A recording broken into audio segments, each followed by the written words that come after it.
welcome back to another episode of the Social Network series where we discuss intriguing hypotheses in social sciences. I'm your host Aisha, and in today's episode, Birds of a Feather.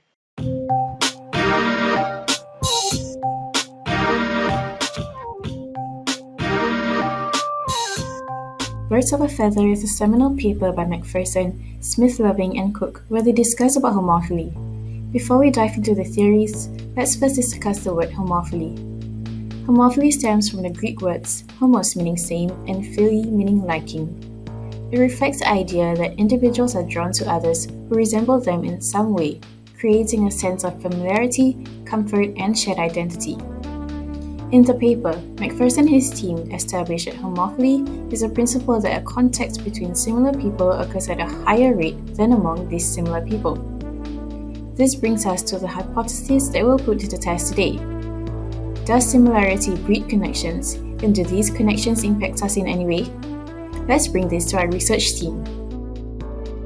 In the quest to test this hypothesis in our very own SUTD community, we explored homophily that we can observe in Fifthrows, where people connect on the same interest. To see if the connections we develop on similarity impact our success, we can look into the correlations between students' fifthrow involvement and their academic success.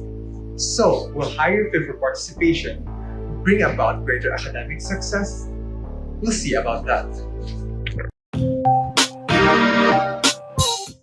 Before we do our official research, let's take a look on the people's opinion about this matter.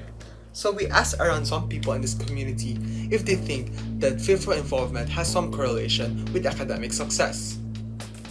We received varied responses. 2 students agreed, 1 disagreed, and 1 was on the fence. The one that agreed stated, "People who are smart will join more fifthrows because they don't need to study as much." The other one that agreed stated that if 2 involved in fifthrow, lesser time to study. Lesser time to study, score lower. Unless the person is superwoman or superman and doesn't have to sleep lah. The one that disagreed stated that I think they're quite different, like fifthrow and academic requires different skills. The one that was on the fence stated, Seems like people who do well are in every fifthrow or no fifthrow. It's strange. So to find out more, we conducted our research. For our research, we adopted a quantitative method. We came up with a Microsoft form and we sent it to SUTD students via email and telegram. In the course of 5 days, we collected 62 respondents and then performed data analysis. But before we show you in-depth data analysis, let's understand the demographic of our survey respondents. Although we were able to get a varied amount of students to answer our survey, we noticed that the majority of our survey respondents were juniors from EPD, ESD, and CSD. However, we did manage to get an equal proportion of females and males to answer our survey. Moving forward, let's look at our respondents' fifthrow sentiment. When we asked our respondents, how do your fifthrow mates help you academically? Most of them stated that their fifthrow mates help them through resources, connections, and advice, with advice being the most prominent. When we asked them to rate the statement, my fifthrow mates help me academically, majority of the respondents gave a rating of below 3, with most of the respondents giving a rating of 1. And the average rating was 2.34, which is quite low. Next, when we asked our respondents how many friends or acquaintances they've made from their fifthrow, 70% of the respondents stated that they have made 1 to 10 friends.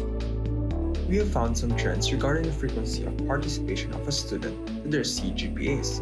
If their CGPA is in the range of 4.0 to 4.5, then they are likely to join fifthrow activities more than once a term. Another would be that those who attend fifthrows at least 2 times a week have CGPAs greater than 3.5. These trends are interesting, as it supports that there might be a correlation to CGPAs and fifthrow participation, which supports our hypothesis. To visualize the network, we must connect them to their similar fifthrows. To simplify the networks, we categorize the multiple fifthrows into four main categories, namely sports, society, arts, and makers.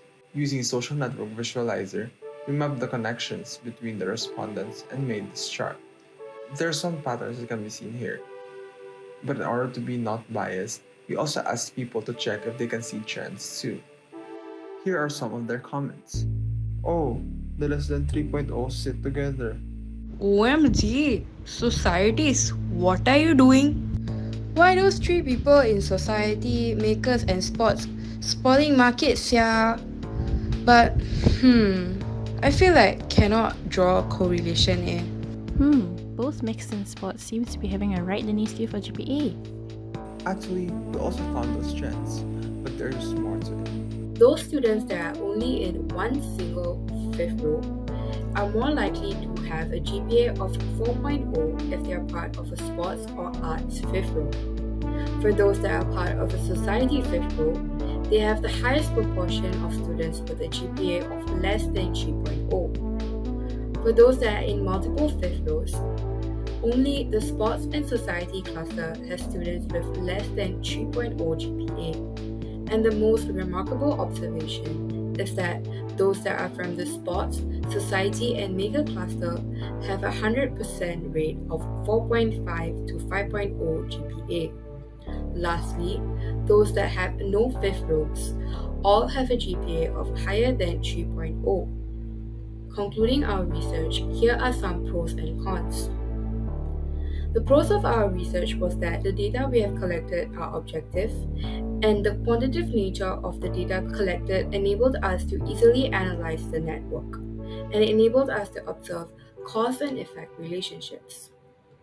However, for the cons, we realized that our sample size was not large enough to truly identify relationships. We also realized that the categories that we formed were quite subjective because what we felt that was categorized under arts might be categorized under societies in someone else's eyes. We also encountered a lot of time cleaning the data due to the nature of our questionnaire. That's about it from the research team. Wow, that's some interesting findings from the research team. I guess my takeaway would be to leverage on similarities we have with people and build up connections upon them.